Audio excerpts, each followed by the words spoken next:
स्वागत है आपका इस नई वीडियो में जिसमें हम करने वाले हैं डिजास्टर इमरजेंसी सिचुएशन के बारे में एक सीख ईवीएस की वर्कशीट नंबर 9 में।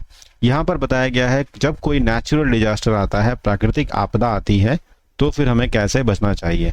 खासकर अर्थक्वेक में बहुत सारा नुकसान होता है। अगर आप क्लास में हैं तो अपनी डेस्क के नीचे चले जाएं, मैडम टेबल के नीचे चली जाएंगी, और अगर आपको टेबल नहीं मिली, कोई खाली रूम है जहां आप कुछ डांस या कुछ कर रहे हैं, तो कॉर्नर में जाकर खड़े हो सकते हैं या फिर बैठ सकते हैं अपने बैग को सर के ऊपर रख के। ये इमरजेंसी यानी अर्थक्वेक में आपको बहुत फ़ायदा देने वाला है। तो ये सारी चीज़ें आपको बात लिख रखी है। कहा गया है कि अर्थक्वेक क्या है। अर्थक्वेक में अर्थ को शेक किया गया है नेचर के द्वारा। इसको हम सिस्मोमीटर से नाप सकते हैं, सिस्मोग्राफ बनाकर।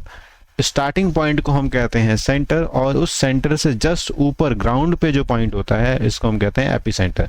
जैसे अर्थ का ये है तो नीचे जो है इसको हम कहते हैं सेंटर, और इसके ऊपर जो ग्राउंड वाला एरिया है इसे हम कहते हैं एपिसेंटर। ठीक है। इसके बाद आपको घर से अंदर रहते वक्त या आप ग्राउंड में हैं कैसे बचना चाहिए, वो चीज़ें आपको यहाँ लिख रखी हैं। अगर आप घर से बाहर हैं तो ओपन स्पेस में चले जाएं, बड़ी चिमनी, बिल्डिंग, बालकनी से बचें।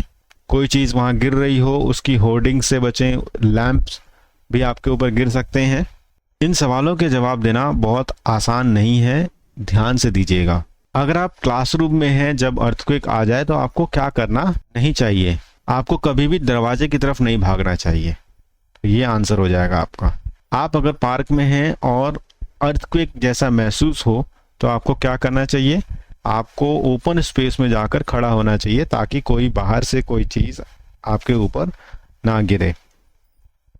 कभी भी पेड़ के नीचे नहीं खड़ा होना चाहिए, कभी भी झूले पे नहीं होना चाहिए, और कभी भी घर की तरफ नहीं भागना चाहिए अगर आप अर्थक्वेक का सामना कर रहे हैं पार्क में। किस इंस्ट्रूमेंट का यूज़ किया जाता है अर्थक्वेक से बचने के लिए, मेज़र करने के लिए? तो ये है आपका सिस्मोग्राफ। तो इसका आंसर है आपका ए, इसका आंसर है सी, और इसका आंसर है ए। जल्दी से और वर्कशीट्स को देखिए प्लेलिस्ट में जाकर, और हमको सब्सक्राइब करिए। Thank you.